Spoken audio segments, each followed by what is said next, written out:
Mr. Stevens was suspected of committing an armed robbery on Cleveland Avenue of Javoris Crittenden, who at the time was an NBA basketball player. And after that time, during our investigation, Mr. Crittenden was accused and later convicted of shooting at Mr. Stevens and shooting and killing an innocent third party. Did the shooting occur in close temporal proximity with the call from Quentin Porter to Mr. Stevens? It did, to my knowledge, yes. Okay. What other events occurred during that time that coincided with the split or eventual change in the structure of Rockford? Around this time on social media, there was also posted a picture. Your Honor, we're not talking about a statement, an out-of-court statement being offered for the truth of the matter asserted. We're talking about an observation I'll overrule the objection. on social media. I'll overrule the objection, Mr. Steele. A picture of a page that came from a discovery package from an Atlanta Police Department homicide investigation was published to social media. In the picture that was posted to social media, the investigative summary stated that Mr. Porter had given a statement. You gotta speak up. Bless you. Foundation. All right. That's your objection? Yes, ma'am. Your Honor, as to what was in the report that was posted to social media, again, we are not offering it for any truth of the matter asserted, and we can actually get through this testimony without. All right. I'm going to overrule the objection. That was your objection. What was your objection, Mr. Harvey? I didn't deal with that, sir. Testifying about an investigative summary that is indeed hearsay.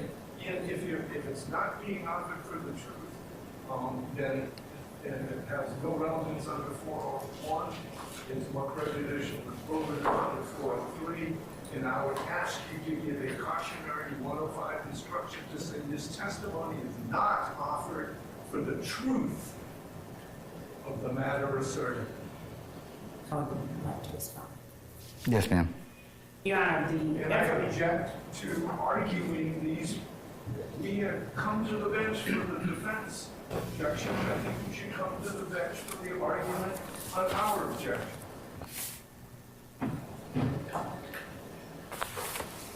Okay, since you made the objection, Mr. Harvey, come on up.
Love, I can't hear you.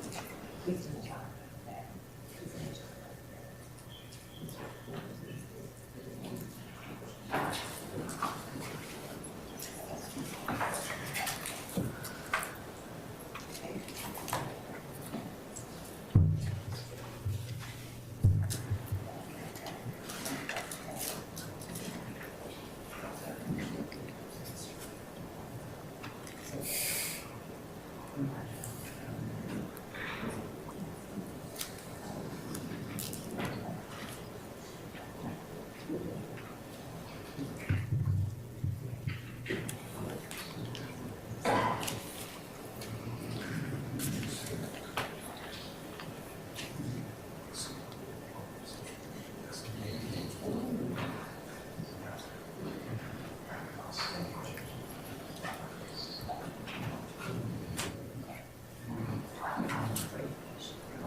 Okay, I sustain the objection. Detective Belknap, without speaking specifically about the content of the report, were there members of Rock Crew, or were there persons who were sort of put on blast? Yes, ma'am. All right. And in the gang culture, can you tell the jury whether it is unusual or if it is often that things of that nature, homicide reports or investigative reports, parts of it are put up on social media? With increasing frequency, yes, we are seeing that. And what is the purpose of that generally as it relates to the gang? Objection goes to other person's speculation. Overruled. And go ahead. What is the purpose of that as it relates to gang culture and law enforcement investigations? Currently, what is probably our greatest challenge in investigating street gangs is witness tampering. And this activity has been a significant part of that, where potential witnesses or victims that are cooperating with police can be outed on social media to a large number of people on a very short amount of time, thereby making it very difficult to get people to testify, to report crimes, and to be witnesses in crimes. What was it that you observed or that law enforcement observed as it relates to the structure of Rock Crew shortly after these events? Well, essentially, Rock Crew, as we had seen it, nearly disappeared from Cleveland Avenue. We didn't see that name in use anymore, and we didn't see the same activity centered around that set of identifiers happening on Cleveland Avenue. What was it that you saw in its place? Starting in 2013 and going into mid-2013, we started getting reports, 911 calls for service from a variety of people in the Cleveland Avenue area. From This is a surrogate confrontation clause. Overruled, Mr. Steele. Overruled, sir. Go ahead. we received calls from several of the schools in the area, as well as some parents in the area, and the general reporting. Your Honor, objection. This is exactly violating your order. Yes, sir.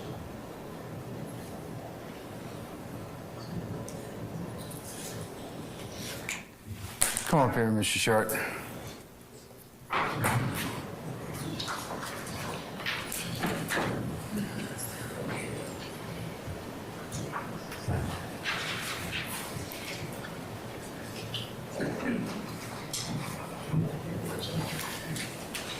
All right, stop radio.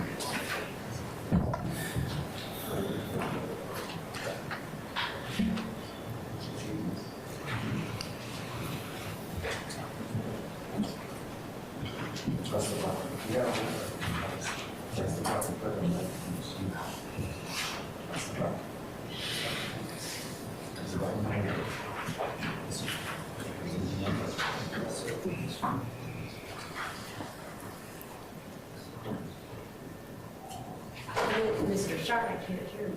You just-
Detective Belknap, in what context did you start to hear?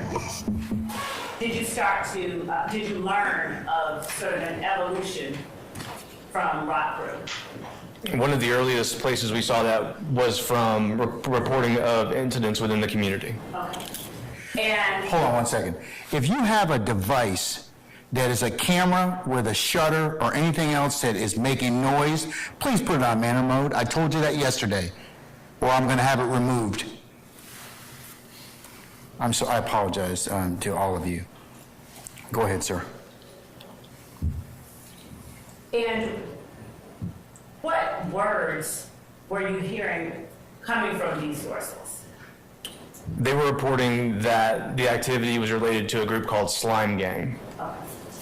And are these coming from adults, from schools, from middle age, from high Objection, school? speculation, confrontation clause, hearsay. I'm going to sustain it as to one of the bases, form, and so you can rephrase that, okay? Yes, sir.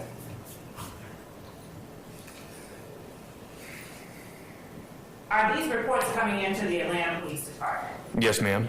And are they coming in through civilians? Yes. Objection, speculation. Not quite. And Overruled right for now.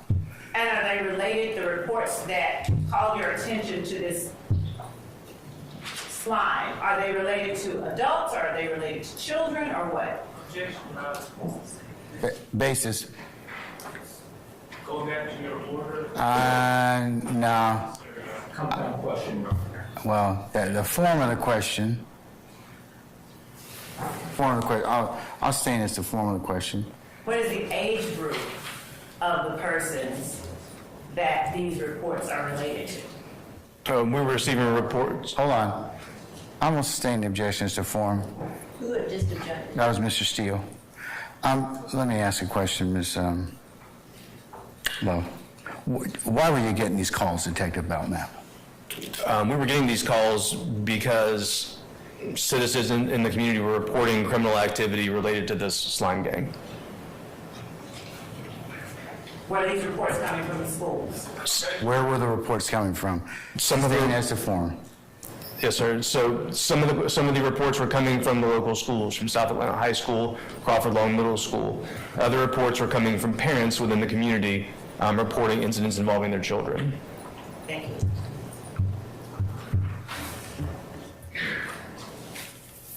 Did APD's investigation, or did APD begin investigating any particular groups as it related to those reports? We did.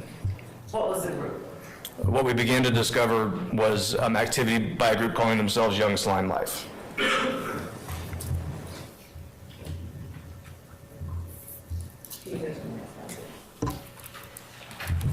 So, what are you able to tell the jury about the group called Young Slime Life?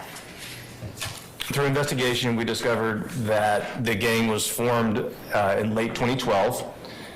We've identified over 100 members and associates as of the present time. They were based in the same area as the previous Rock Crew, and in fact, what we discovered was many of the members now claiming to be YSL actually had previously claimed to be members of Rock Crew. Right.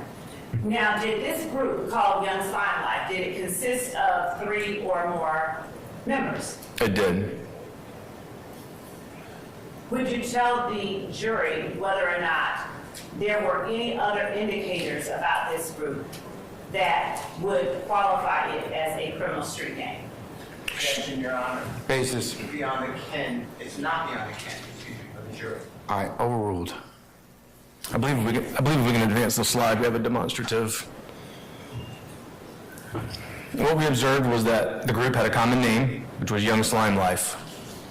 Among the symbols that they used included wearing red bandanas, but also we saw the use of green bandanas. They used expressions like the word SLAT, which we discovered stood for Slime Life all the time, and they used that word slime in a variety of different ways. We saw people tattooing certain identifiers on their person, including the letters YSL, the phrase slime life, and also using 5-point stars and red accents in some of those tattoos. Graffiti was similar identifiers, but seeing that tagged in the community. Their attire, again, using those gang flags or gang bandanas in red or green colors, and also custom clothing around the idea of slime. And we also saw them using other distinguishing characteristics, like using snakes, lizards, including emojis of snakes on social media. Some members referred to the group as Rudy Gang. That refers to a gang member who was shot and killed in 2016, and his nickname was Rudy. And we also saw them using other blood gang identifiers, specifically often those associated with the Sex Money Murder Bloods. Were there any crimes that you observed or that were investigated that were committed by members of Young Slime Life in furtherance of the group itself? Yes, ma'am. Would you talk to the jury a little bit about those types of crimes and the types of crimes that were investigated? Your Honor, I have the same objection as to irrelevant to Mr. Williams and Ward 3. All right, And compensation question. I'm overruled the objections. You may talk about it. So as we've discussed already, and what we saw as continuing activity was predominantly narcotic sales in the Cleveland Avenue area, the narcotic sales and distribution.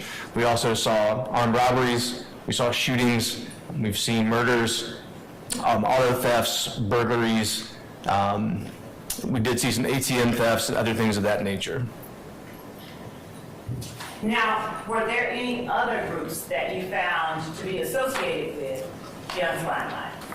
As Rock Crew had an association with 30 Deep, we found that YSL also had an association with 30 Deep. And were there any rival groups of YSL? Well, they were not initially rivals. During the course of our investigation, we discovered a rivalry between Young Slime Life and the Inglewood Family Gangster Bloods. There are three gangs in Atlanta that are associated with the Inglewood Family Gangster Bloods specifically. Those are ABG, which is Atlanta Blood Gang or Anybody Get It, the Haiti Gang, and also Bird Gang. Are you familiar with the record label called Young Stoner Life? I am. Is that the same entity that you are referring to when you say Young Slime Life? No, it's not. Would you tell the jury the distinction, please? So Young Stoner Life is a Georgia corporation that was, I believe, incorporated in July of 2014 as a music publishing arm. When I refer to YSL, what I'm referring to is Young Slime Life, the gang that we investigated for these activities that we've discussed. Now, let me talk a little bit about artists, music artists in the city of Atlanta and Fulton County. Are you familiar with Jeffrey Williams? I am. Is he the only artist or musical artist in Fulton County? No, ma'am. Now, are there other artists that in their music talk about illegal gun sales or illegal drugs or anything like that that the Atlanta Police Department is aware of? I'll sustain the objection. You can rephrase or lay more foundation. Has the Atlanta Police Department ever investigated anyone because of something that they wrote, music-wise? This is inappropriate. I object to relevance. I'll overrule the objection. I don't honestly feel like I can speak for the police department in its history Let me just in talk that about you question. on that. Okay. All right. So, as it relates to a musical artist's words, is there any crime in saying words? There are certainly potentially crimes in spoken words. All right. Now, I'm not talking about crimes being described in words. I'm speaking of, is it a crime to speak the words? As a generality, no. Outside of, Your Honor, that was the answer to the question. And So it's non-responsive, is that what you're saying? Okay, I'll sustain this as non-responsive. Have you ever sought to arrest anyone for speaking words? in a song? No, ma'am. When you talk about Young Slime Life and Young Stoner Life, did you or have there been any correlations between those two entities? Well, to the extent that I'm not sure I understand your question. Okay. Does the Atlanta Police Department and you as a gang investigator consider Young Stoner Life to be the same as Young Slime Life? Ask and answer. I'll overrule the objection. Through the course of our investigation, we did not view those two entities as being the same. No. Next slide.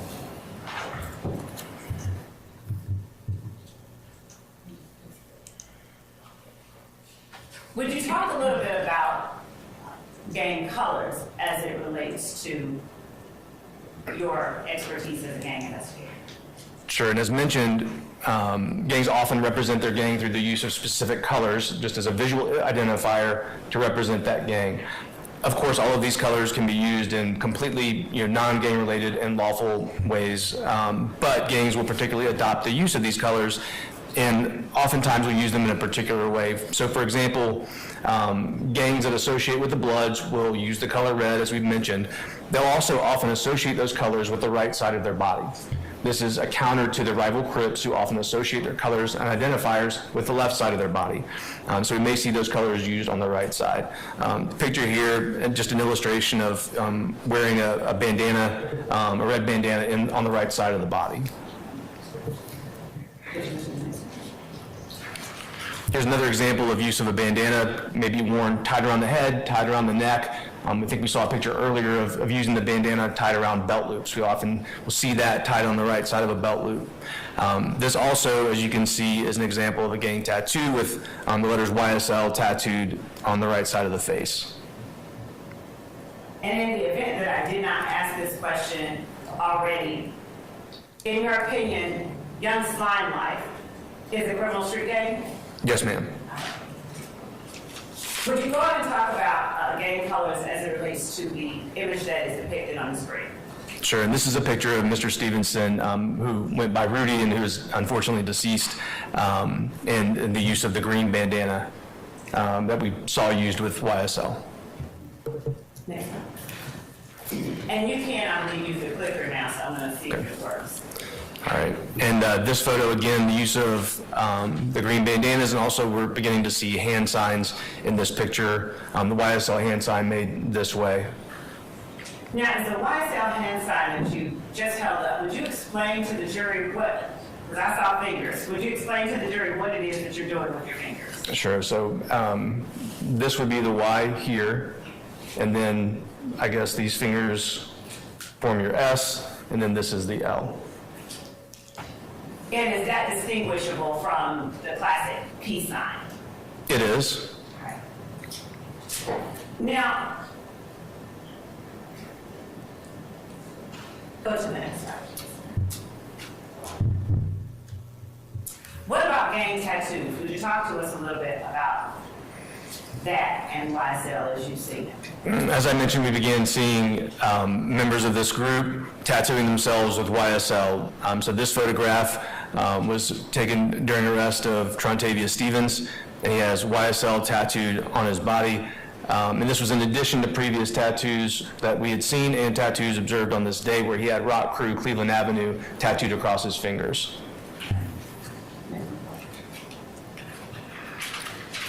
Here's another example of this tattoo. You can see on the right shoulder it says slime, and on the left shoulder it says life.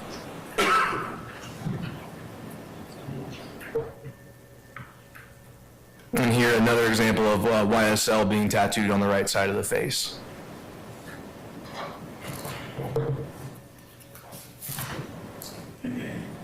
Let's go a little bit more into hand signs. Would you go to the next slide?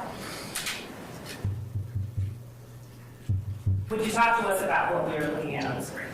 Sure, so this is an example of the YSL hand sign again being thrown here.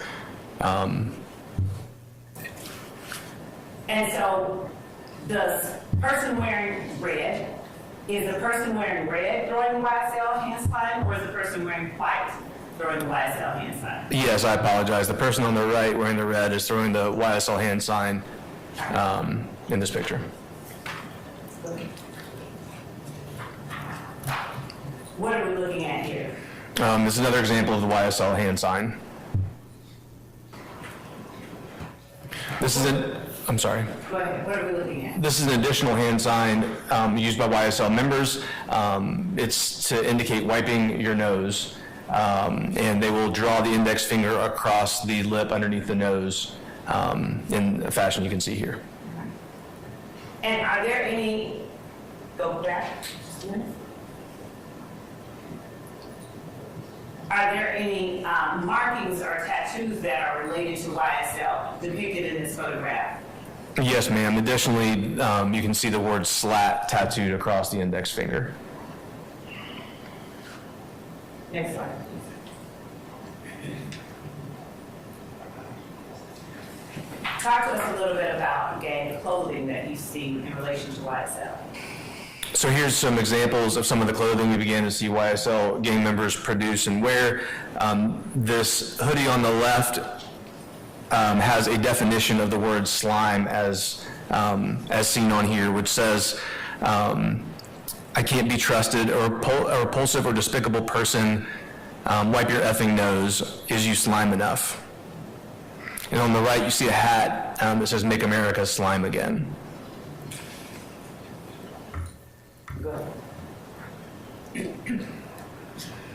What gang graffiti have you observed as it relates to the gang YSL? So this is an example of what we've seen, where we'll see YSL and then SLAT, or some combination thereof, tattooed in various places around the Cleveland Avenue area.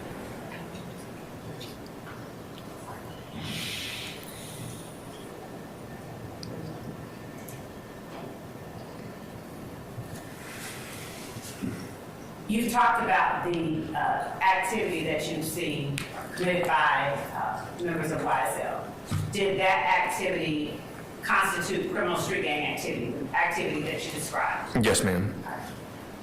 And has that activity been confined to the Cleveland Avenue area in Fulton County? It has not.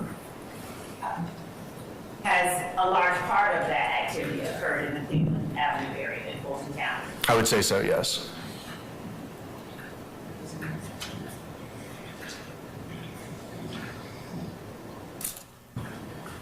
What is the significance of 30 Deep, the group 30 Deep, as it relates to YSL? So 30 Deep existed prior to my time coming into the gang unit. They were believed to be founded in 2004. And as you recall, I came to the gang unit in 2009, and we immediately were tasked with investigating crimes committed by 30 Deep. They were based in the Mechanicsville neighborhood, which is in southwest Atlanta, and we've identified over 100 members or associates of 30 Deep.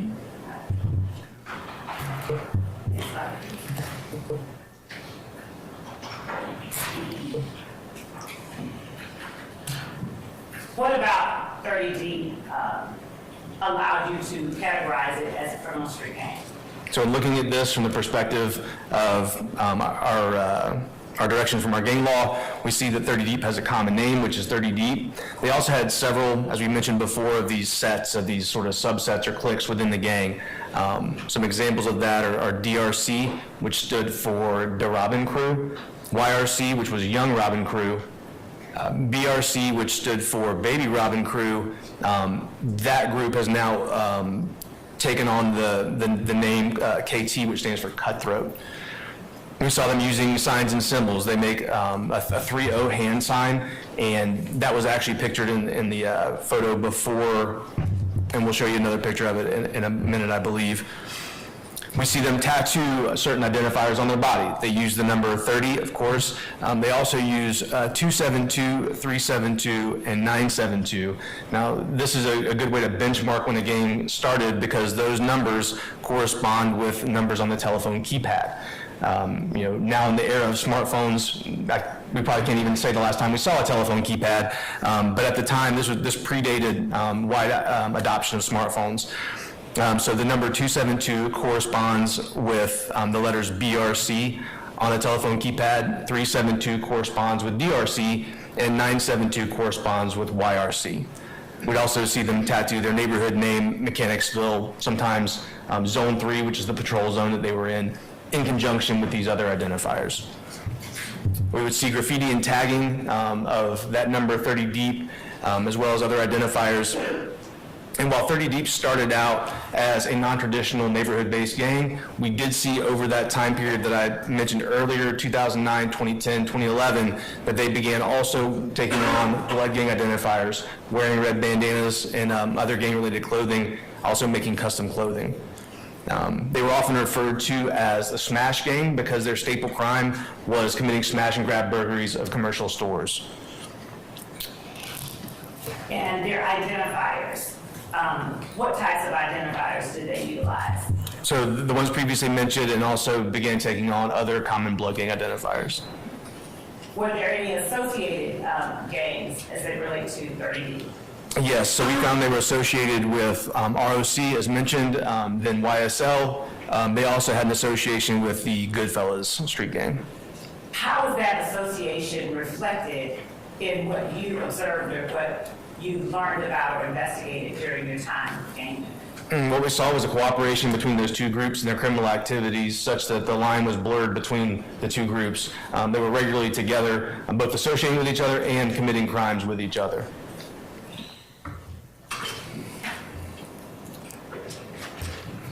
As it relates to gang colors and what is depicted in this slide, what is it that you are able to tell the jury about 30 Deep and its identifiers? So what you can see here is the use of the red bandanas again, and we're beginning to see that use here in these pictures. And what you're also seeing is the 30 Deep hand sign that everybody is throwing up in this picture. And are you able to make that hand sign? I can. So this is the 3 right here, and then the O in the middle for 30. Next slide. Here's another example of the hand sign. This is an example of that tattoo I mentioned earlier, tattooing 30, some part of their body, in this case on the face. Here's an example of the 372 for DRC. And here's an example of KT for cutthroat, tattooed on the throat. And this is an example of their gang tagging. You can see the 30 sort of in the middle on the left, also DRC in there with it. And there are a couple other sort of cliques from that area that are on here as well. And going into the next slide. Here's another one, a large 30 tattooed. And this is also going into that period where they're associating with the Bloods, and the person you see depicted here is throwing up a hand sign we'll discuss more, I believe, in a minute, which is the two guns hand sign associated with the Sex, Money, Murder Bloods. And you got into exactly what I was going to ask next. How are you able to tell that just this number 3 and 0 with face is associated with 30 Deep? Well, again, there are two ways that we do this. One is that we look at the content of it, and it's the number 30. There's also a 5 there, as you see in the middle, that 5 again relating to the Blood Gang. But this picture was taken in Mechanicsville, and the person depicted in this picture is a member of 30 Deep. And what are we looking at in the slide depicted here? This is another picture of a gang tag, and in this case, this picture is actually a tag that was put on the side of the Atlanta Public Safety Headquarters building across the street from our city municipal court. So here we have 30 Deep and Mechanicsville tag on the wall. Now, what's the significance of the slide with the shirt depicted here and the lettering on the shirt? So the initial message is obvious. It says 30 Deep. And then again, excuse the language, it has the word bitch below. What you notice is something we mentioned earlier, which is the crossing out of the letter C, using the letter X in place of it as a disrespect to Crip gangs. The shirt itself is in red and white. The print on it is red. The wearer of the shirt has a red bandana tied around his head and is throwing that Sex, Money, Murder gang hand sign. Here's Here's some more gang clothing. So they have the 30 right here with the DRC, so 30 and the Robin crew. The picture on the right, YRC, DRC for life. In the picture on the left, you also see the wearer throwing a B hand sign that's associated with blood gangs. And are you able to show the jury how that is made with your hand? Yes, it's made like this. And what about what we're looking at here? So more gang clothing, the 972 KT4L, the 4L stands for life, so Cutthroat for Life. On the right, you see BRC with the 272 in KT and the gang moniker below that. Next slide. As far as the criminal activity that 30 Deep was known to commit within Fulton County and other areas, could you talk about that? Sure. 30 Deep was heavily involved in narcotics distribution and sales in the Mechanicsville community, but what they were most known for, I've mentioned already, which was smash and grab burglaries. They essentially pioneered the art of stealing a car, driving it through the front of a store, and then sending, 5, 6, 7, 8 people inside to run in and grab as much stuff as they could, run back out, and then sell those things on the street. And when I came to the gang unit in 2009, the Atlanta Police Department greatly expanded the gang unit to respond to that exact trend. And we were tasked with attempting to interdict those crimes and stop this rash of smash and grab burglaries. But members didn't just do property crimes. They were also involved in quite a number of shootings, several murders, a lot of aggravated assaults, a lot of stolen cars, high volume theft from autos, sometimes breaking into 20, 30, 40 cars at a time. So everything from property crime to violent crime. You talked about sex, money, murder. Tell the jury the significance of sex, money, murder, and what exactly it is. Sure. So Sex Money Murder is a traditional gang that was formed back in 1992 in the Soundview housing projects in the Bronx in New York. That gang was initially a drug trafficking organization, and it later was part of the original group that formed the UBN, or United Blood Nation, which was formed within the Rikers Island prison facility there. The formation date, October 31st, 1993. There's a second date that some people benchmarked that, of July 16th of 1993. Both those dates are used in gang literature. Sex Money Murder joined the UBN on June 6th of 1996, while its founder was being held at Rikers Island. And what were some of the identifiers that you have, through your training and experience, to be associated with sex, money, murder? So the gang's name is Sex Money Murder. They may call it Murder Gang or some variation of that as well. They use common blood gang hand signs and symbols, including red bandanas, 5-point stars, which represent that number 5. The number 5 actually comes from the number of the 5 original UBN sets that formed the United Blood Nation. They say blat. We mentioned slat before. Blat means blood, love all the time. As a sort of counter to that, Crips will say clat, which stands for Crip love all the time. So there's all these different variations across different gangs. These guys say blat. They use the letter B heavily. They may use Boston Red Sox logos, Bentley logos, things like that have a capital letter B in them.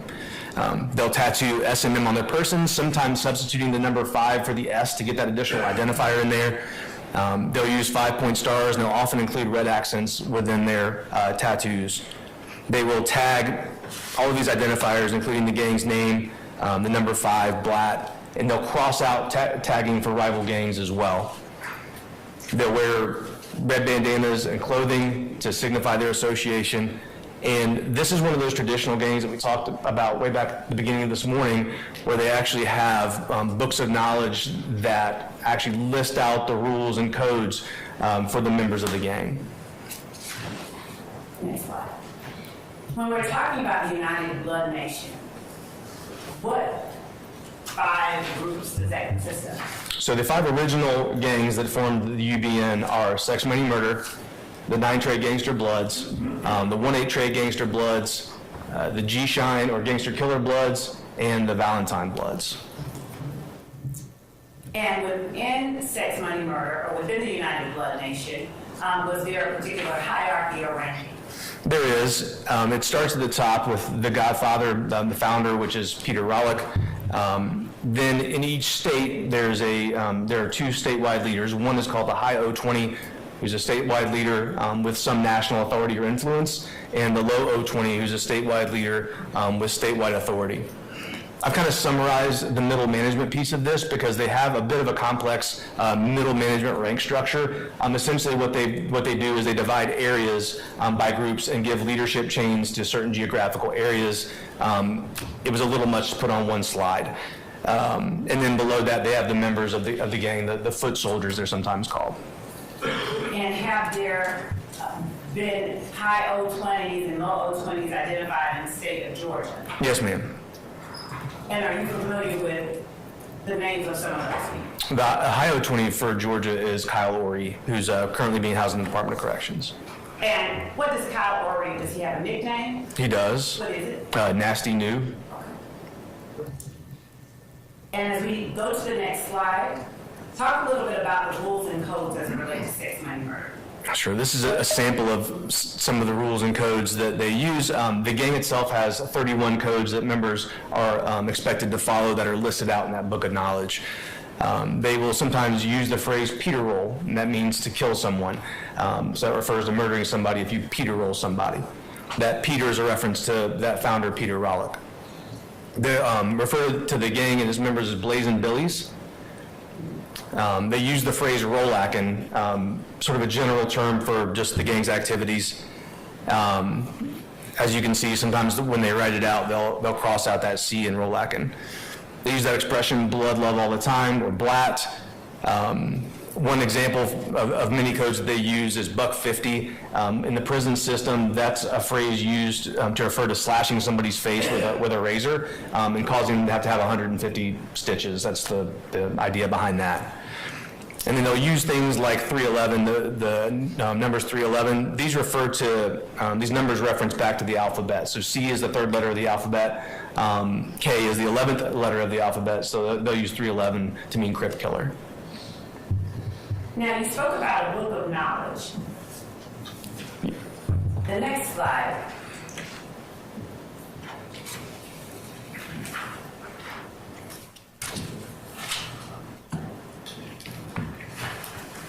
What is the next slide? What are we looking at? So these are examples, pictures from a book of knowledge that was recovered by the Department of Corrections. And generally, where are these types of documents found? Are they published and sold online or what? They're not. Typically, they're found with members. And so a prospective new member will be given a copy of this, or they'll be expected to copy it from somebody else's copy of it, and then learn these rules and codes and be able to recite these things on command. So that's part of their initiation process, is learning the history and learning the oath and learning the codes for the gang. So members will also often be found in possession of this. We still find written versions like this. Oftentimes nowadays in the modern age, we'll find these in a digital version on a phone or on social media, things like that. And looking at the next slide, is this more of an example? It is, and this is that list of those 31 rules for within the gang. And these are rules that govern the way that members are to conduct themselves and things they're responsible for doing and not doing within the context of the gang. You'll notice a couple things we talked about are actually here in the rules. Number 20 is that they're expected to always capitalize the letter B, slash the letter C. They also will sometimes use a money sign in replace the letter S. And other things like 18 where it says that they're not allowed to snitch, and obviously many other rules they follow. And when you said 18, number 18, they're not allowed to snitch, it says no 999. What's the significance of that? In their gang lingo, 999 means snitching, so they say no 999 or no snitching. Okay. You talked about the founder of Sex, Money, Murder. Looking at the next slide, who is that we're looking at? This is Mr. Rollick. And is Mr. Rollick still alive and well today? He's still alive, yes ma'am. And is Mr. Rollick known for doing anything? In particular, is he notorious for doing anything? He, Your Honor. Yes, sir. Brother, this. Yeah, I'm gonna stand objection. Your Honor, are we allowed to refer to where Mr. Rollick currently is? Yes.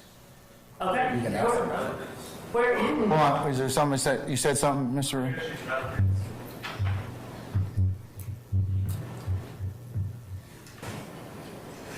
Yeah, I'll sustain the objection. does Mr. Rollick currently still have any significance within the gang itself? Mr. Rollick is still considered to be the founder and leader of the gang, although he's not, I don't believe he's currently in operational control of the gang.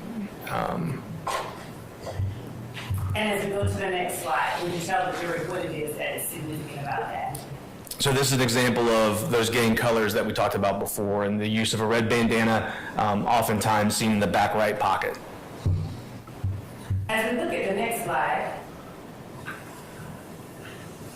what are we looking at? So this is a gang hand sign that they use, and this is their two guns hand sign. We mentioned it and saw some examples earlier, but as you can see, they'll make their fingers into the shape of a gun, and will often hold it sort of the traditional way is in front of the chest like this. They may now hold them separate or even just do one of those, but the two guns is their kind of primary hand sign. Looking at the next slide, what are we looking at? A large tattoo, as you can see, it says sex, money, murder, with some bandana print sort of elements to it as well. And there's also at the top, there's a 5-point star with a capital B in the middle with SMM below it.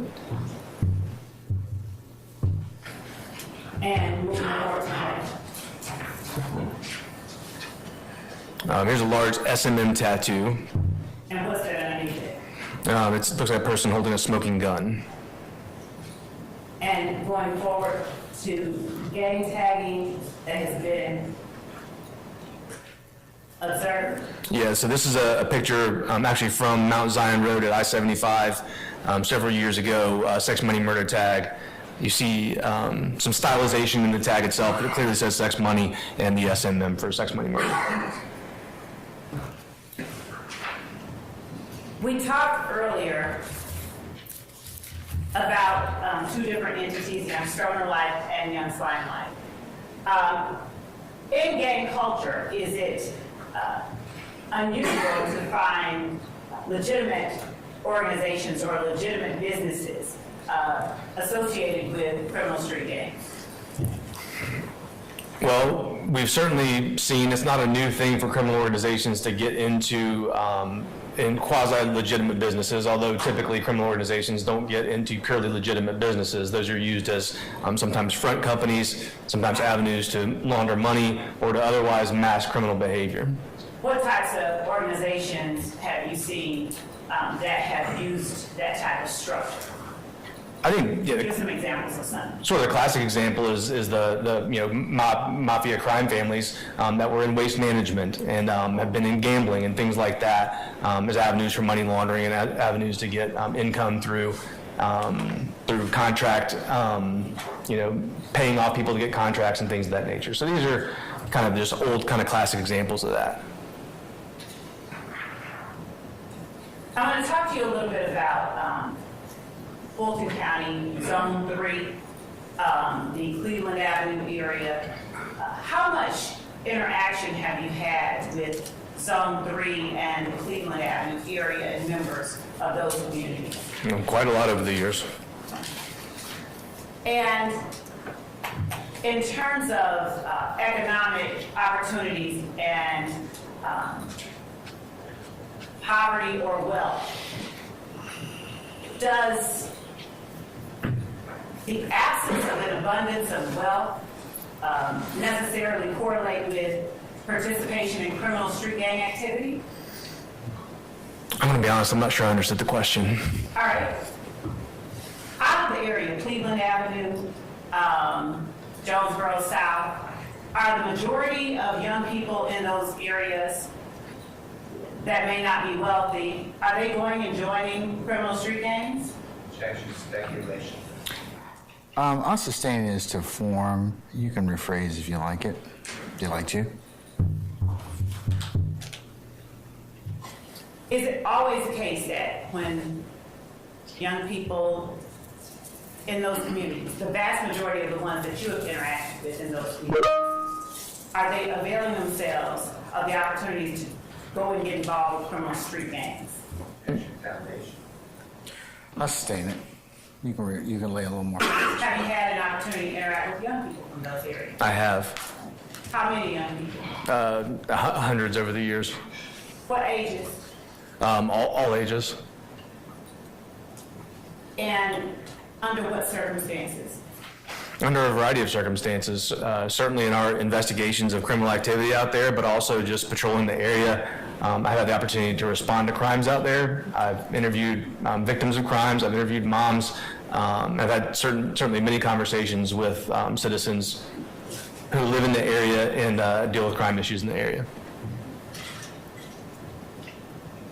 Of those young people that you dealt with, have the majority of them been involved in a criminal street gang? No, ma'am, not at all.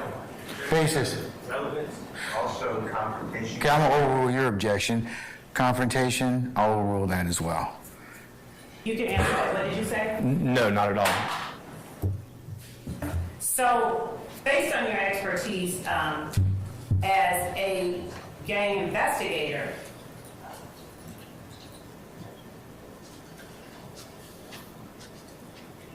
does the lack of wealth necessarily mean one is going to, I sustain the question as to form. hypothetically, if there is a young person or group of young people in the Cleveland Avenue community who have to share clothes or something like that, based on your experiences in the Cleveland Avenue community and your investigations as a gang investigator, Objection, this is outside his expertise. Overrule the objection. Overrule the objection, Mr. Sharp. based on your experiences, your training, and your background, do those factors necessarily mean that a child is going to get involved in criminal street gangs? So what we would say is that these areas are high-risk areas. The youth that grow up in high crime, high poverty areas are at higher risk for joining street gangs, although they join street gangs in a very small percentage. The vast majority of children who grow up in these neighborhoods do not join street gangs.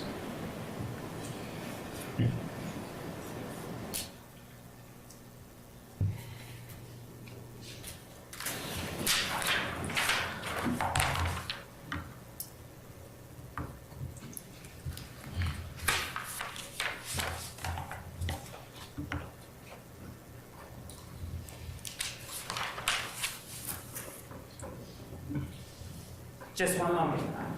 Yes, ma'am.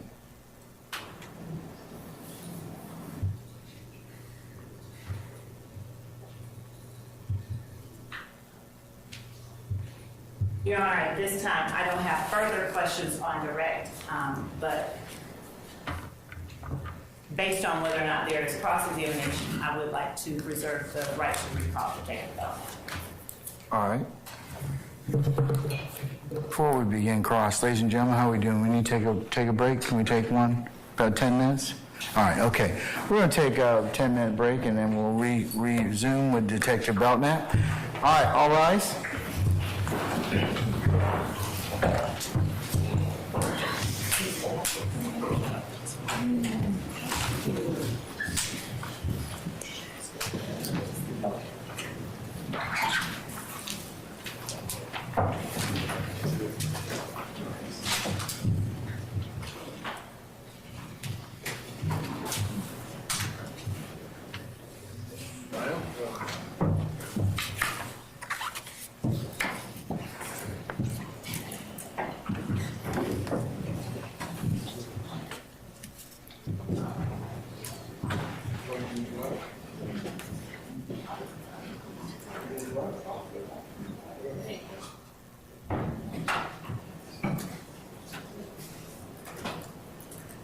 All right, our jury has left us. We'll be in recess 10 minutes.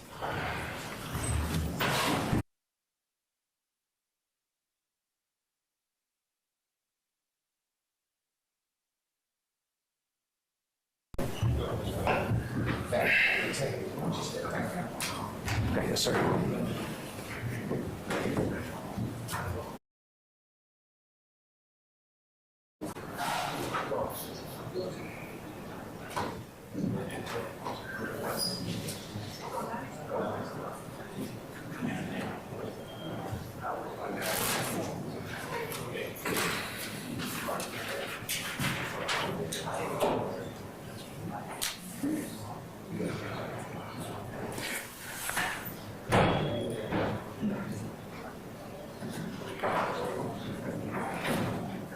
Chris, you ready?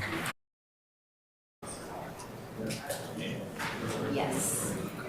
Okay, ladies and gentlemen, if I could just grab your attention right quick so we can go ahead and get started.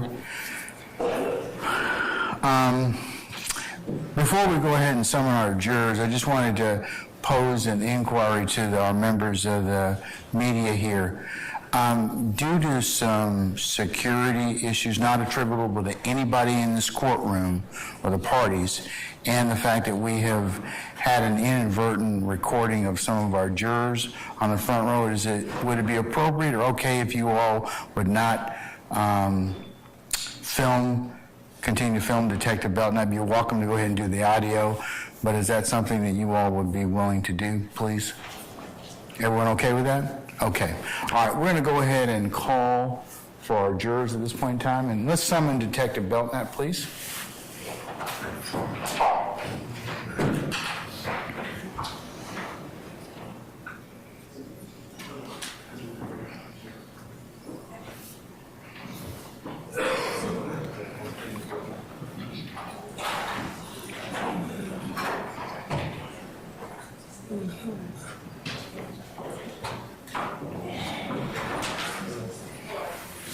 All right, summon our jurors, please, sir.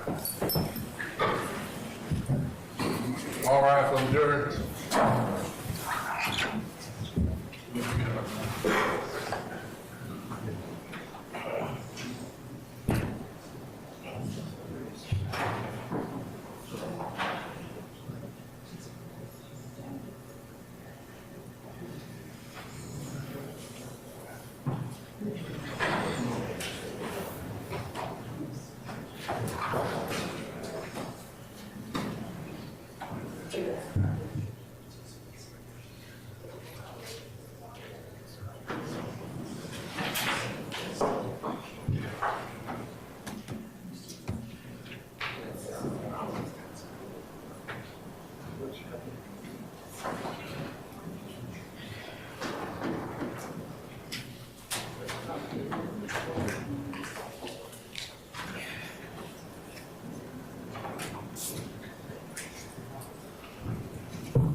Hurry up. Get it off.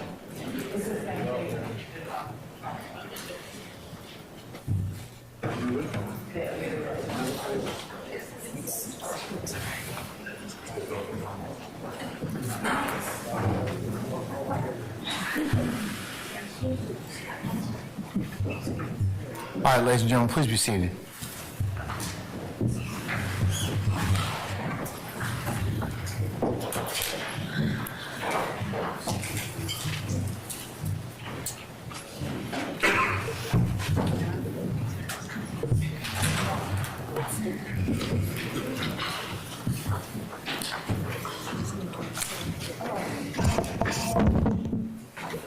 All right, Judge Ingram, President Counsel. All right, thank you, Sergeant Ingram. Okay, Ms. Love, is there any further examination you'd like to make of our witness? Yes, Your Honor. Okay, all right, you can go ahead and resume now. Thank you, Your Honor. Detective Belknap, when I asked you earlier regarding have you investigated people for words and you paused? Would you explain why it was that you paused? I'm sorry, excuse me, I can't hear the question with the microphone. It's on. It's on.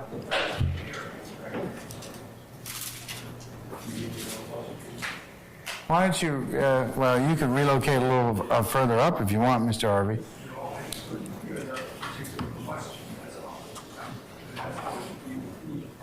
Okay, all right. Repeat the, do you know what the question was now?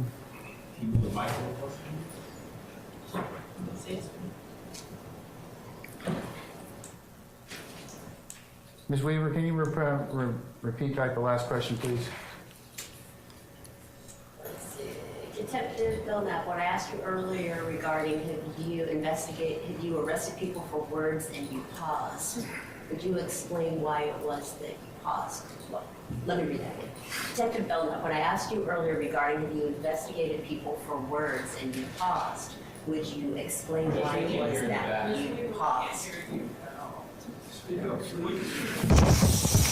Detective Belknap, when I asked you earlier regarding have you investigated people for words and you paused, would you explain why it was that you paused?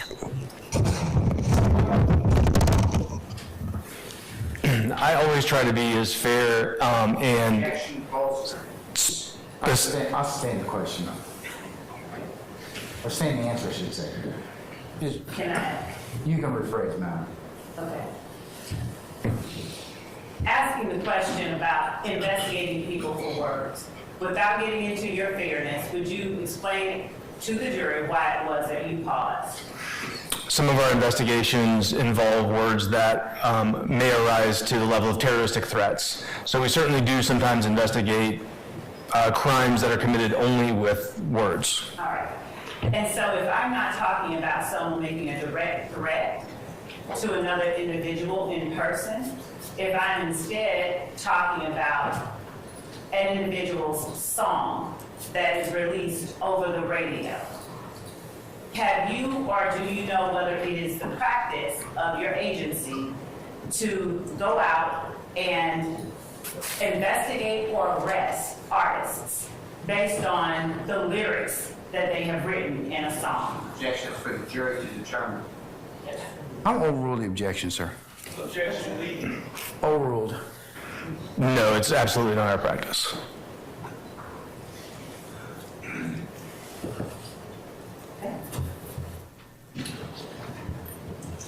And is there anything that you deem criminal with respect to singing or releasing any particular song?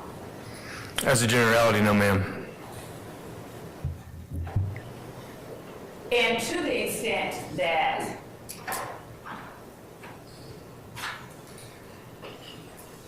you come upon or are even considering things like lyrics in an investigation, would you explain how or of what relevance something like that would be to something like a gang investigation?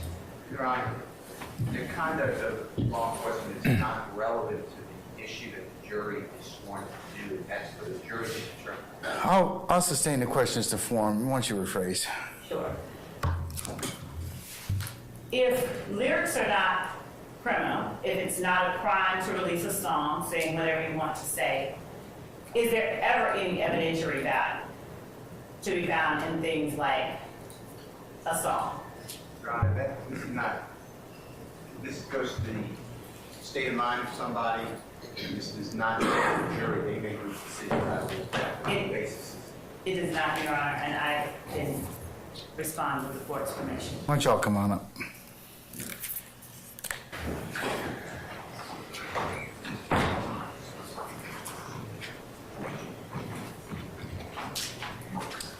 Mic check time.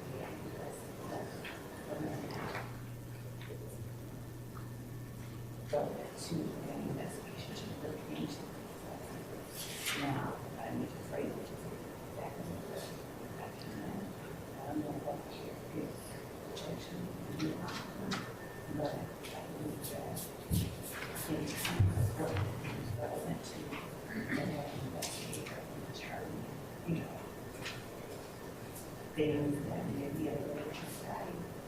Okay, next first, the person in one person.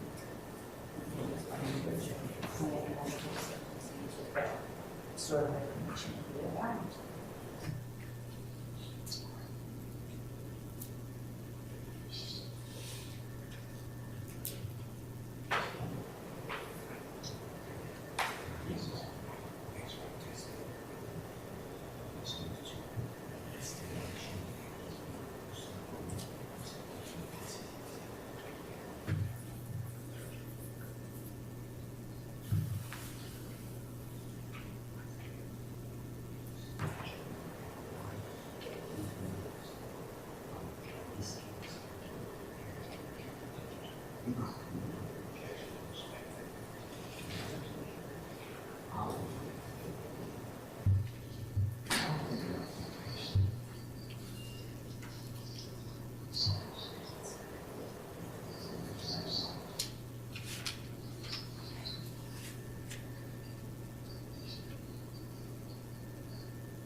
Yes, she's, Didn't say anything.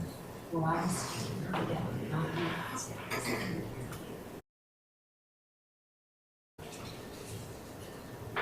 so, my son, Miss Westmore.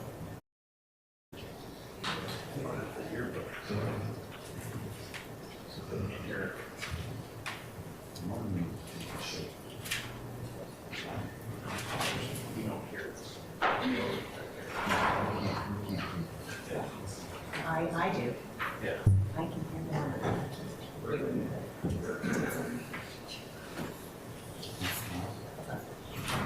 me tell you last.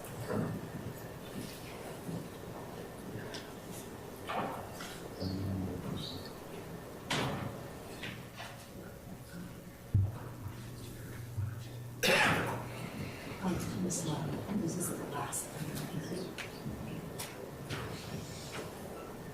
Okay.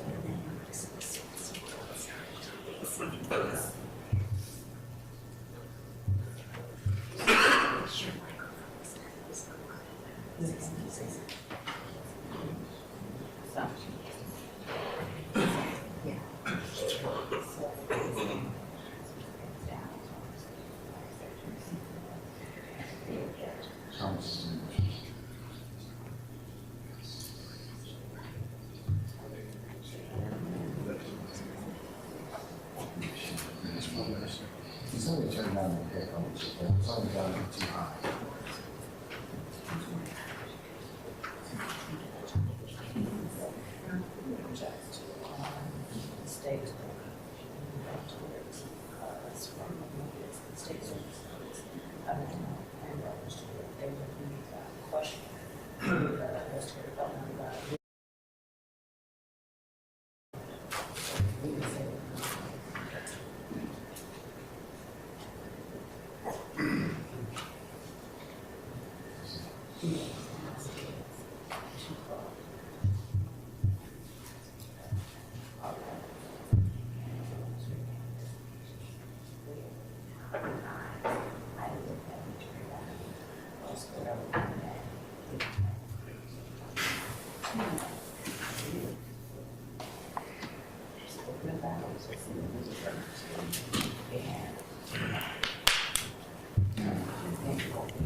All right, I've sustained Mr. Steele's objection, overruled Ms. Westmoreland's objection.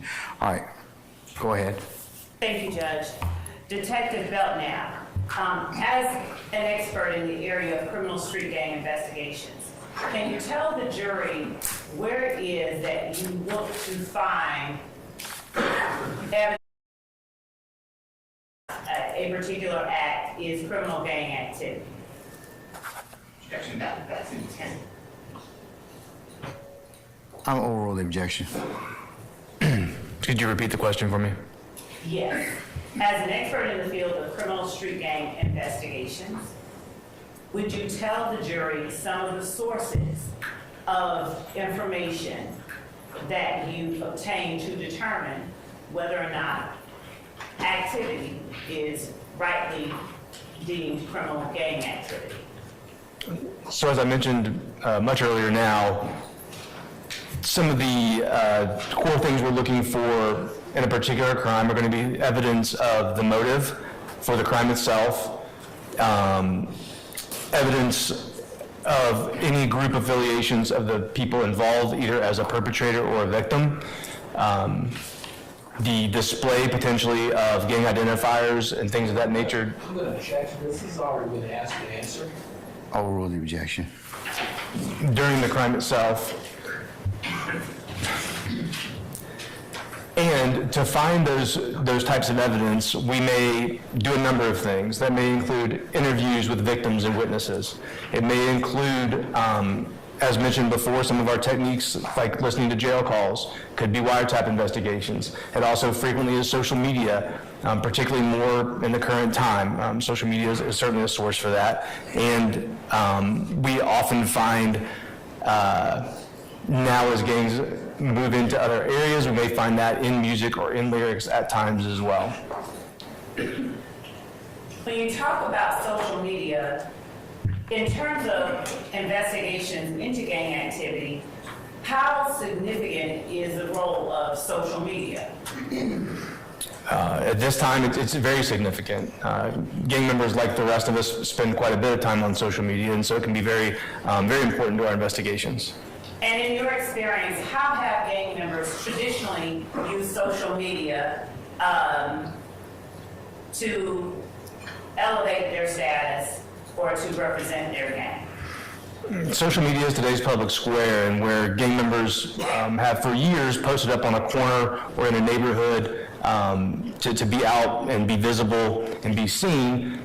Now they, like the rest of us, can be seen 24 hours a day, 7 days a week on social media, and so it's become a platform for criminal street gangs and other criminal groups and other criminals to leverage to promote themselves, to promote their gang, including posting pictures of themselves with other gang members, wearing gang identifiers, with either pictures or captions referencing the gang and their association with it.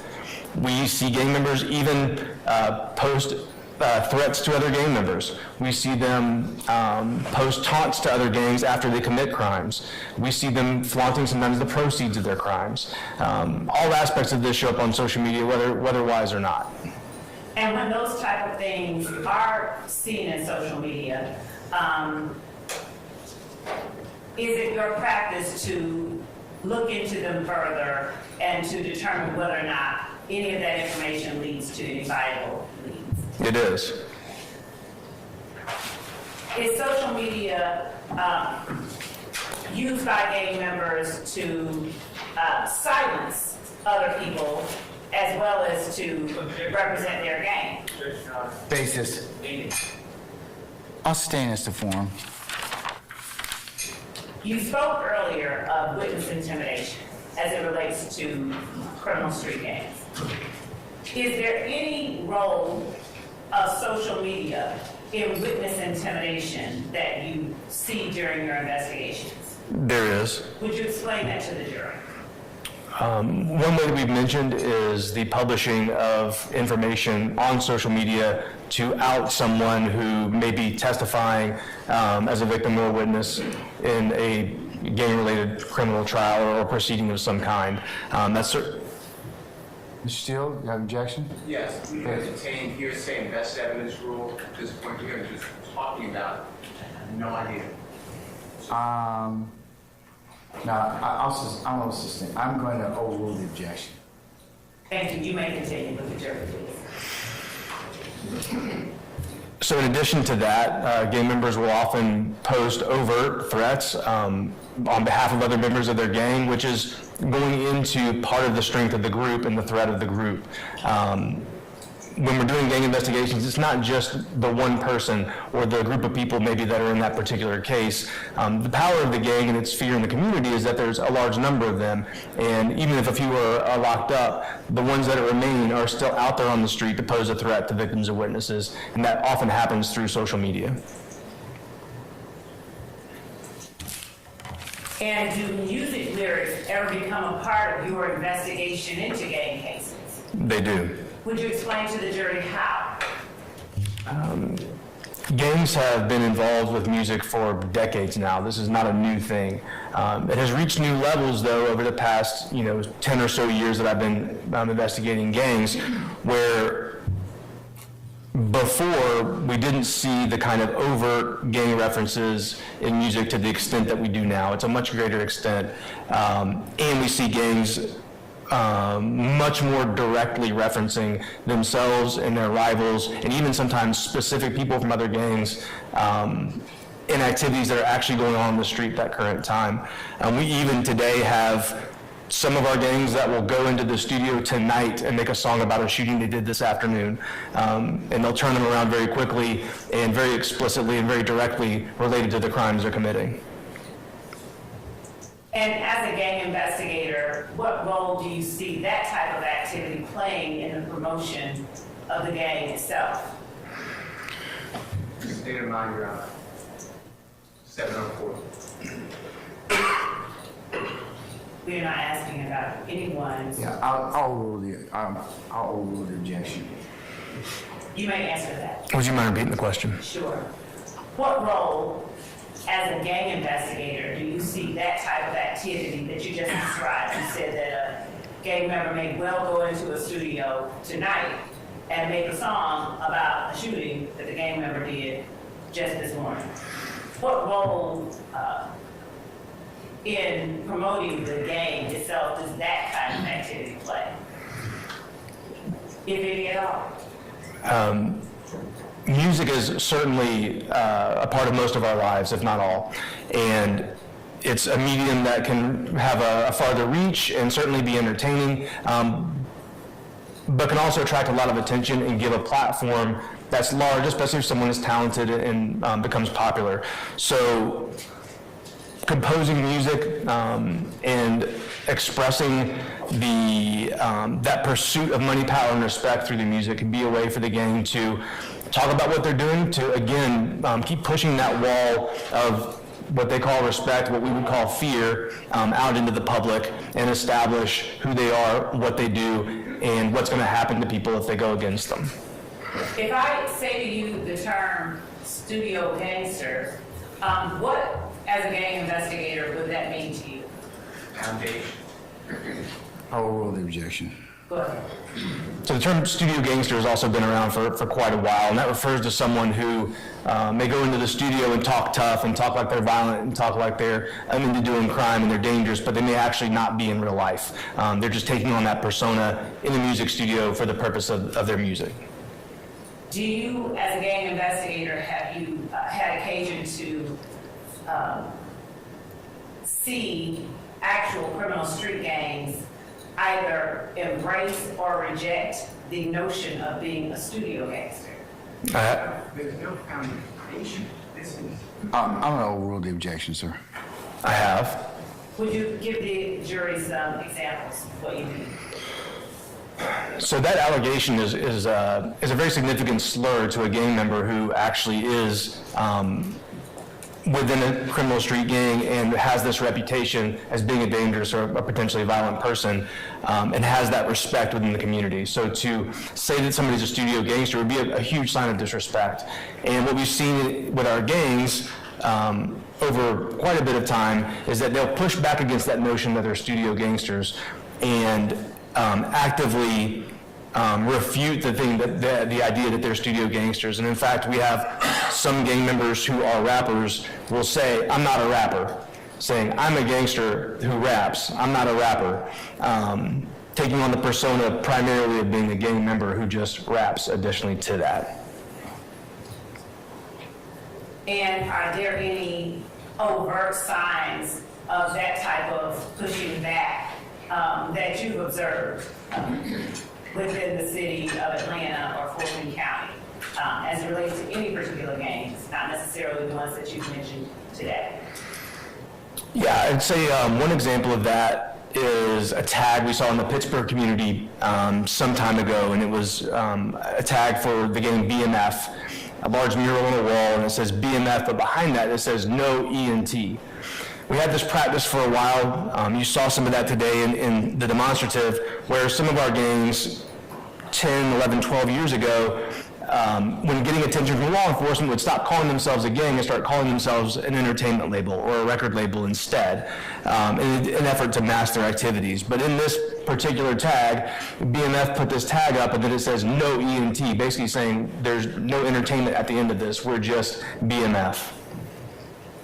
And in your time and experience as a gang investigator, you mentioned earlier efforts that you made to curtail interest in criminal street gangs. Would you please tell the jury some of the ways that you have interacted with the community in order to simply curtail criminal street gang activity as opposed to locking up criminal street gang members? Confrontation clause and hearsay.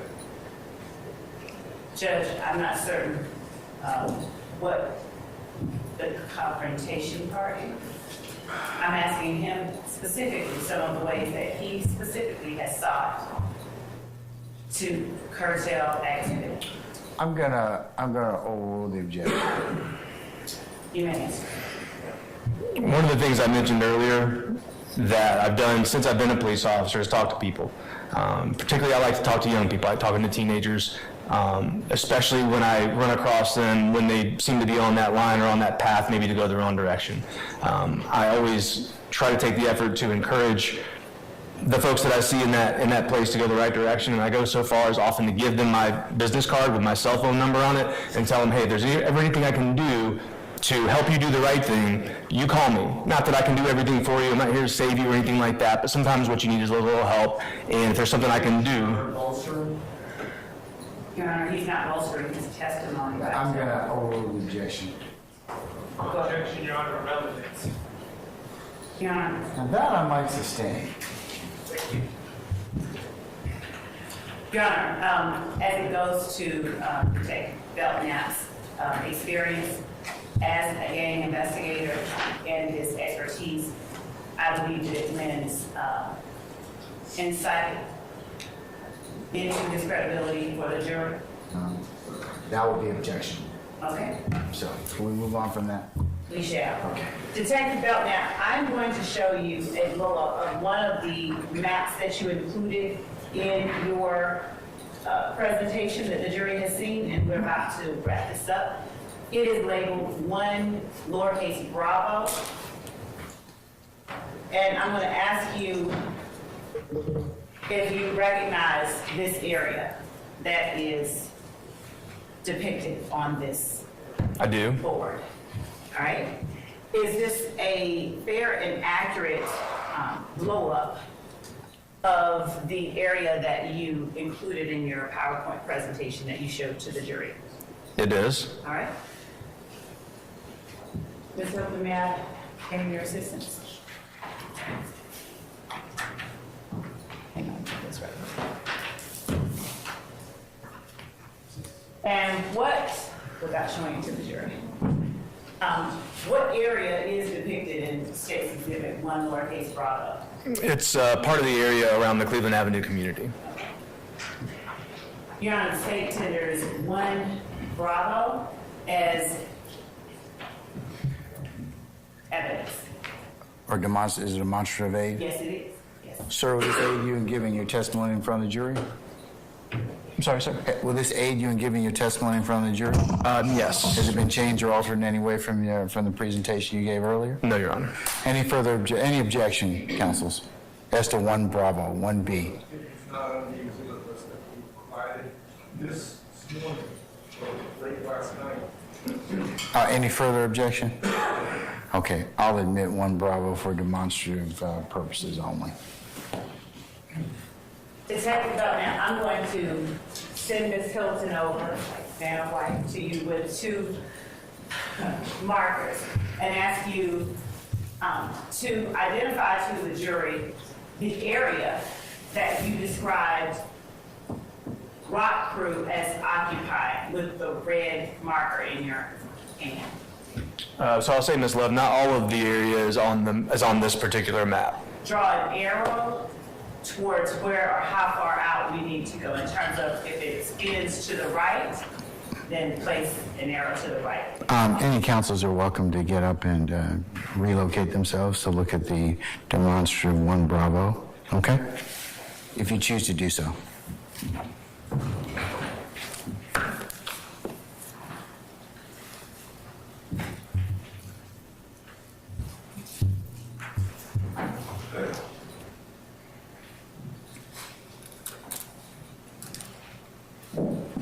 And you can stand up and explain to the jury the area that you're identifying on the exhibit as well. Okay, do you want me to draw on the map? I absolutely will. Okay. And you put your name in the top right corner. Okay. I would say the territory is going to go further south in this direction. What direction are you referring to, sir? South. North, south, east, west, southeast? South, Your Honor. He's pointing down to the bottom of the exhibit. He said south. He said south? Yes, sir. Okay. And then we've had activity also going a little bit further to the west as well. As far as territory, but I would say that covers, I would say that covers it. And so the entirety of this area depicted is area that Rock Crew operated within. Try to inform the question, it's not a question, that's a statement. I'll ask it. You mean you object us to form, Mr. Harvey? Yes, Okay, I'll sustain that. You can rephrase. Is the area that is depicted, all of the area here, areas that Rock Crew operated within? Inclusive of the areas where you drew the arrows? It is, with the exception that I would say this area on the northeast corner of the map of Lakewood would be outside of the bounds of where we saw their activity. Would you take your red marker and just delineate? So if it's just exclusive of that upper right, then draw a line separating it out like you're cutting a piece of cake out.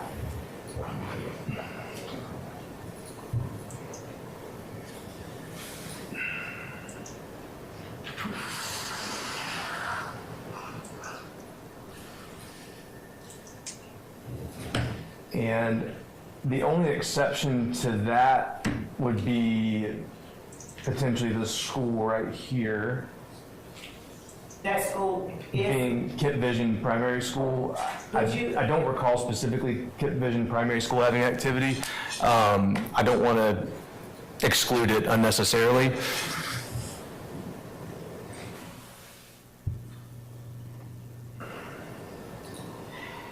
I would say that's pretty accurate. And so would you write ROC over the side of the map that is intended to convey the area that Rock Crew operated within? Okay. Now, with your green marker, would you please indicate on that same map the area that YSL operated within?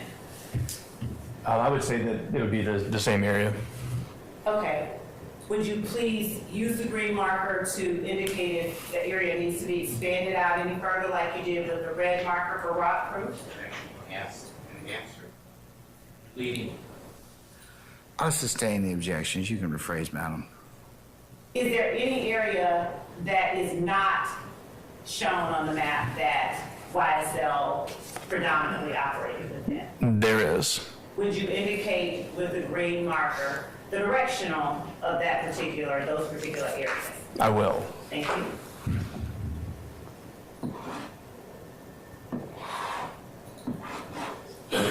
Sorry, Ms. Holden.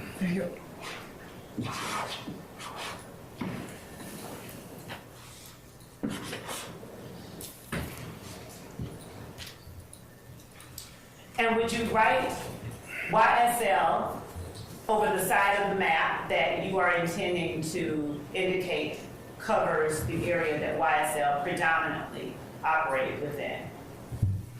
Yes, ma'am.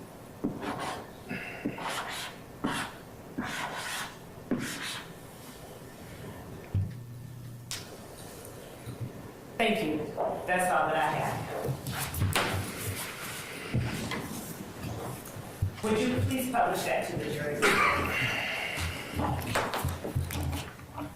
And just walk in front. I'm gonna work for real. Thank you.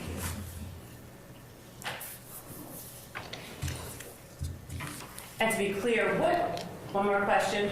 Would you just give the boundaries of that area that is described? Stand up and give the boundaries that we're talking about for the jury.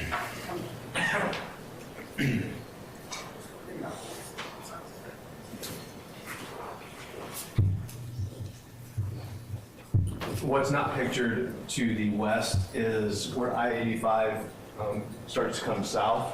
So it'd be roughly bounded by I-85 to the west and Metropolitan Parkway. Then to the north, Ms. Love, I'm gonna actually have to get the marker back out and carve out just a little bit more of this. You have it?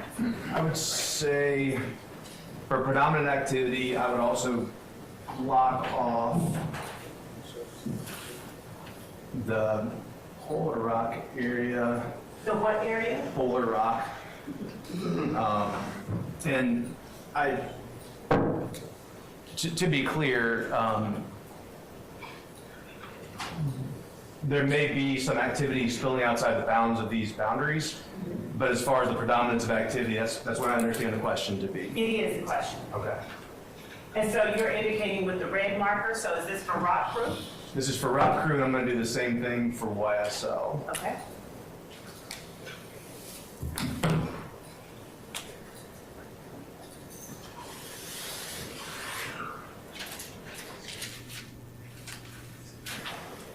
So the boundaries to the north would, it looks like essentially follows along this south river water boundary that you can see on the map. And I would say predominantly south of there, over to the area of Jonesboro Road here to the southeast. As I said, Metropolitan Parkway, maybe I-85 to the southwest. And to the south, Mount Zion Road is not pictured here lower in the map, and that area would be included as well. Is that Rock Crew or YSL? Yes, ma'am. Thank you. Thank you. That's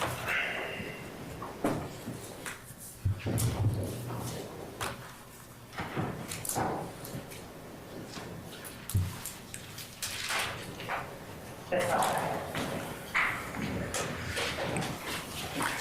Any cross-examination of Detective Belknap at this point in time, counsels? Mr. Matthews?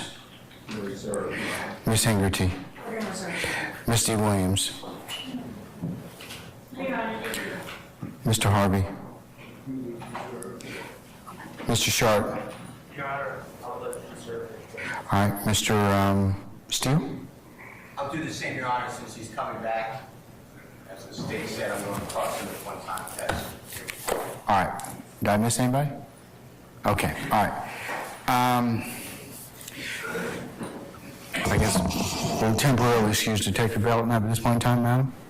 That will be fine, Your Honor. Okay, all right. You will have the right, you're granting the state's request to reserve the right to recall Detective Belknap. Yes, ma'am. Thank you. All right. And the defense, if they choose to do so, may cross-examine him at that point in time. They're just going to defer that until such time. Detective Belknap, I'm going to go ahead and temporarily excuse you as a witness. Just stay in touch with the state, and you'll be you'll be recalled at some point in time. Don't discuss your testimony to anybody except the parties in this case, okay? Yes, sir. All right. So I'm going to release you at this point in time, okay? Your Honor. All right, thank you, sir. Thank you.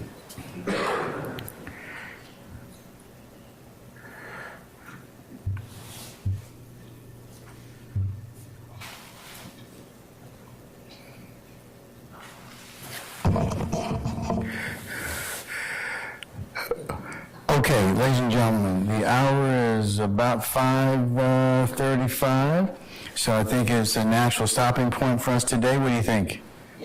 Okay, all right. Fun meter peg for the day? All right, okay. We'll go ahead and recess you for the evening and ask that you come back tomorrow.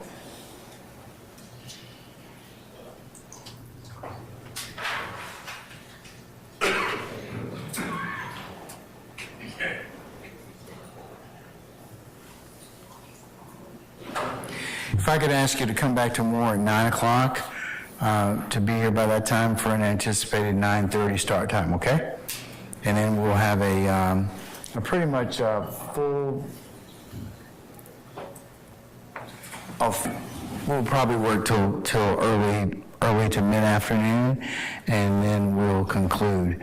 As I mentioned to you earlier, Friday will be an administrative day for you all because I have some other ancillary business to take up as the chief judge, so we won't be having court this coming Friday. We will otherwise reconvene on Monday, December the 4th.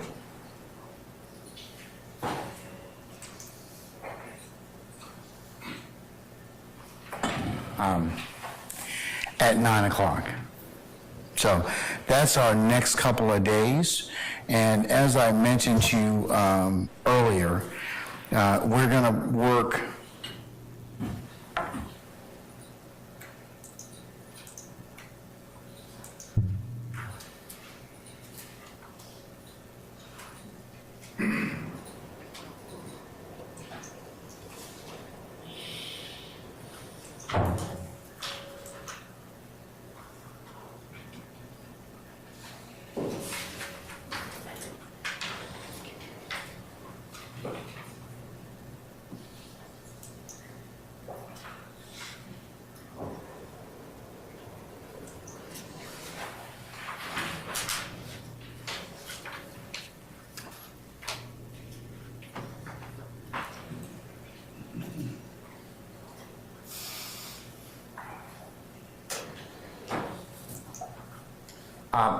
ladies and gentlemen, the 4th will be a full day.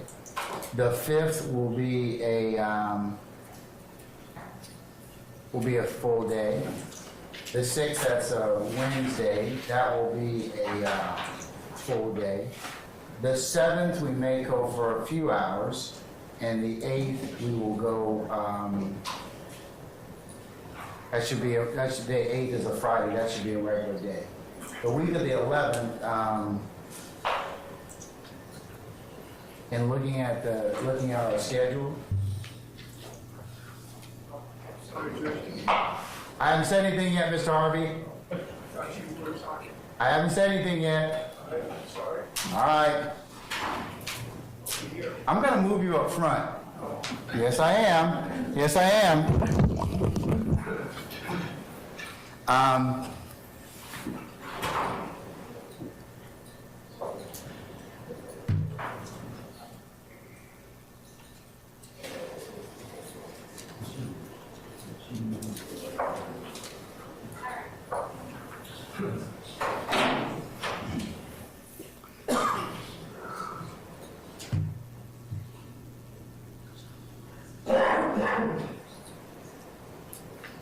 And then we may work a portion of the 15th. So I'll give you kind of those days as we kind of go along to kind of just prepare you.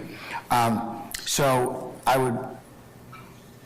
respectfully ask that you not make any appointments until such time as that will conflict with the court schedule, okay?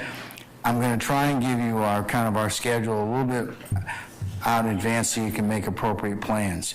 I can tell you with reasonable certainty that the week of the 16th of December through the end of the year, you will be down, okay? And that's to give you all an opportunity to prepare for the holidays and for the rest of us to do the same.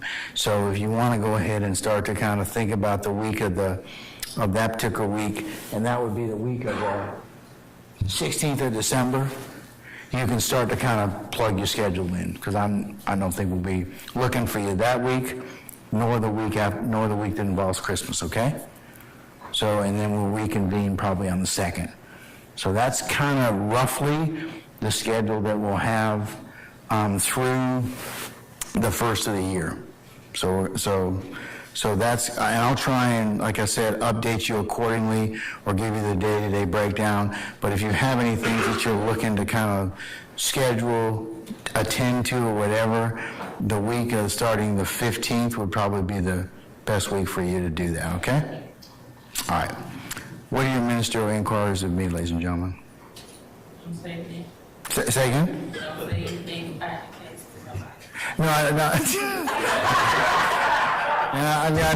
I've got you all trained, but that's not even the question I asked you, okay?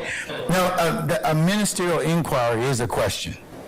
Okay, you're confusing that with my ad nauseum admonitions. I've got you all kind of just, tethered up about that. But what is your question for me, madam? My question is, the week of, I think you said 15th? Yes, ma'am. Could we return to work or no? Everything? That's up to you. I don't think your boss is listening right now anyway, but I will leave that within you all's wise discretion. This is an administrative day, so administrative days, I mean, you're technically subject to being called back, but I'm telling you that I'm going to give you those days because you all need to prepare for the holidays, and we're asking a lot of you. So, you need to take those days as you see fit. Okay? But technically, no, you're still on jury service. We're just not. You sell that like you mean it, okay? All right, okay. Does anybody else have another question of me at this point? If you do, ladies and gentlemen, there's no harm in asking any question at all, right? But, okay, so if you don't have any questions, but just a recap, I will go ahead and, tomorrow we'll have our day. Friday will be an administrative day for you, and then we'll start back with the week of the 4th, and I'll give you the day-to-day breakdown as to whether or not we'll be working a full day, half day, or an augmented schedule. But I'll keep you firmly in mind and tell you exactly where we're going each day. Okay? All right. I do have a question. I always knew there's somebody. What's your question, madam? Will I be excused for the 5th? Of what? The 5th of this? December. No. No. Your Honor, can we, approach? Yes.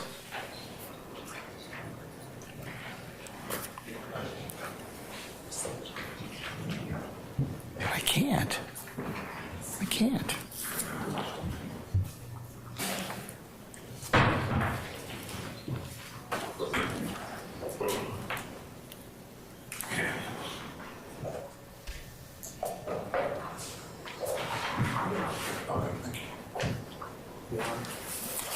Hold on.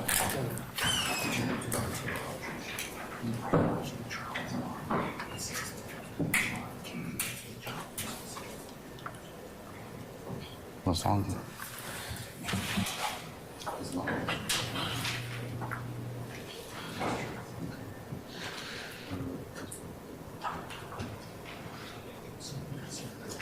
Yeah.